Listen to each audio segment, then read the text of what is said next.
আসসালামু আলাইকুম প্রিয় দর্শক এখন সিজন চেঞ্জের সময়। আর এই সময় কিন্তু বাচ্চাদের ঠান্ডা, হাসি, সর্দি, কাশির মতো গলা ব্যথা, তো এই ধরনের সমস্যা লেগেই থাকে। আমাদের দেশে যখন শীত আসি আসি করে সেই সময় যেমন বাচ্চার থেকে বড় সবাই অসুস্থ হয়, আবার শীত যখন চলে যায় ঠিক এই সময়টায় শীতও না আবার গরমও না।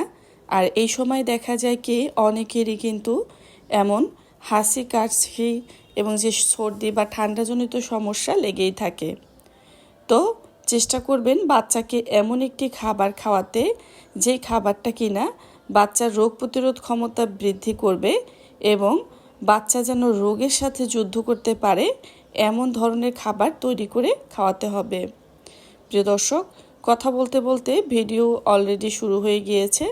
আপনাদেরকে না বলে দিলে হয়তো বুঝতেই পারবেন না যে আমি এখানে কি কি উপাদানগুলো দিয়ে বাচ্চাদের খাবার তৈরি করেছি।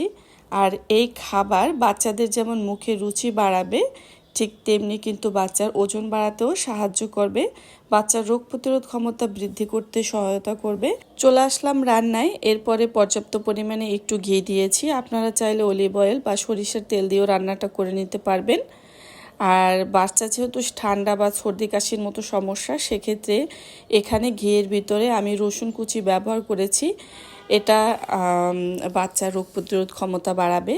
সেই সাথে দিয়েছি গ্রেট করে রাখা গাজর এবং টমেটোগুলো আমি একটু বড় করে কেটে নিয়েছি কারণ বাচ্চার খাওয়ার সুবিধার্থে। এখানে পরিমাণ মতো আমি লবণ ব্যবহার করেছি।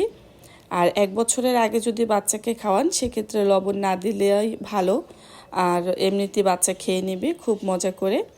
তো যাই হোক, ঘিয়ের সাথে আমি একটু গাজরটা বেশ ভালোভাবে ভেজে নিয়েছি। আর এখানে রান্নাটা পর্যাপ্ত পরিমাণে পানি দিয়েই করতে হবে। বাচ্চাদের স্যুপের ঘনত্ব বাড়াতে এখানে আমি চালের সুজিটা ব্যবহার করেছি আর সেই সাথে সামান্য পরিমাণ ওটস দিয়েছি। আপনারা চাইলে যে কোনো এক ধরনের, যেমন চালের সুজি বা ওটস এগুলো দিয়েও করতে পারেন। তবে বাজারে কোনো পণ্য বাচ্চার স্যুপ ঘনত্বর জন্য ব্যবহার না করাই ভালো। তো যাই হোক, এটা হতে বেশি একটা সময় লাগবে না। তো খাবারটা থেকে কিন্তু আমি বড় বড় করে যে টমেটোগুলো রেখেছি সেটা কিন্তু আলাদা করে তুলে নিয়েছি, কারণ এর উপরে যে ছোলাটা রয়েছে এটা খুব সহজে উঠে যাবে। তো যার কারণে, আর টমেটো যদি একেবারে ছোট ছোট করে দেওয়া হয় তো সেই যে টমেটো সিদ্ধ হয়ে যাওয়ার পরে টমেটোর উপরে যে একটা ছোলা রয়েছে, তো ওগুলো কিন্তু বাচ্চা খাওয়ার সময় বারবার মুখ থেকে বের করে দেয়। তো আমরা বড়রা যখন খাওয়াতে যাই তখন একটু সমস্যায় পড়তে হয়, আর ওই ছোলাগুলো না রাখাই ভালো। এখানে আমি একটা মুরগির ডিম নিয়েছি এবং মুরগির ডিমটা বেশ ভালোভাবে ফেটিয়ে নিয়েছি। আর রান্নার প্রায় শেষ পর্যায়ে এসে কিন্তু আমি মুরগির ডিমটা দিয়ে দিয়েছি। যেহেতু এটা বাচ্চার টমেটো এগ স্যুপ রেসিপি, তো এতে কিন্তু বাচ্চার প্রোটিনের চাহিদা পূরণ হয়ে যাবে। আপনারা চাইলে মুরগির মাংস দিয়েও রান্নাটা করে নিতে পারেন একসাথে, বা মুরগির মাংস আর এবং ডিম দিয়েও কিন্তু রান্নাটা করে নিতে পারেন। তো আমি যে টমেটোগুলো আলাদা তুলে নিয়েছিলাম, ছোলাটা ভালোভাবে ফেলে দিয়ে এবং একটা পিউরি তৈরি করে আমি কিন্তু সেই স্যুপের সাথে আবারও মিশিয়ে দিয়েছি, দেখতেই পেয়েছেন। খাবারের স্বাদ বাড়াতে এখানে কিন্তু আমি ব্যবহার করেছি ধনিয়া পাতা। তো ধনিয়া পাতা যেমন খুব উপকারী শরীরের জন্য, তেমনি কিন্তু খাবারে বিশেষ করে আরও সুস্বাদু করে তোলে, আর যার ফলে কিন্তু দেখা যায় বাচ্চারা অনেক মজা করে খায়। আর এই তো রান্নাটা কিন্তু হয়ে গিয়েছে।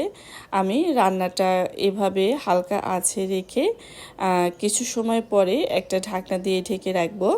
আর আপনি আপনার পছন্দ অনুযায়ী বাচ্চার খাবারের ঘনত্ব বাড়িয়ে কমিয়ে নিতে পারবেন।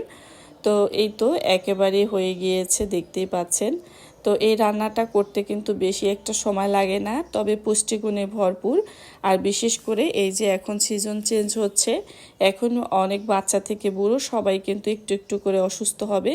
আর এই অসুস্থতার সময় এবং রোগ প্রতিরোধ ক্ষমতা বাড়াতে এবং সেই সাথে রোগের সাথে ফাইট করার জন্য এমনই একটি খাবার রেসিপি বাচ্চাদের জন্য অত্যন্ত জরুরি।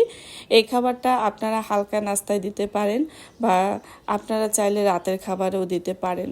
বাচ্চাদের খাবার রেসিপিটা তৈরি করার জন্য তেমন বাড়তি কোনো কিছুই দরকার হয়নি। এগুলো কিন্তু আমাদের বাসায় সবসময় হাতের কাছে থাকে। যেমন এখন প্রচুর পরিমাণে বাজারে টমেটো রয়েছে, তার পাশাপাশি গাজর, আর এভাবে সিজনাল সবজি দিয়ে যদি আপনি আপনার বাচ্চাকে স্যুপ তৈরি করে খাওয়ান, এটাই কিন্তু বাচ্চার স্বাস্থ্যের জন্য ভালো। প্রিয় দর্শক, এতক্ষণ সাথে থাকার জন্য অসংখ্য ধন্যবাদ। সবাই ভালো থাকবেন। আল্লাহ হাফেজ। আসসালামু আলাইকুম।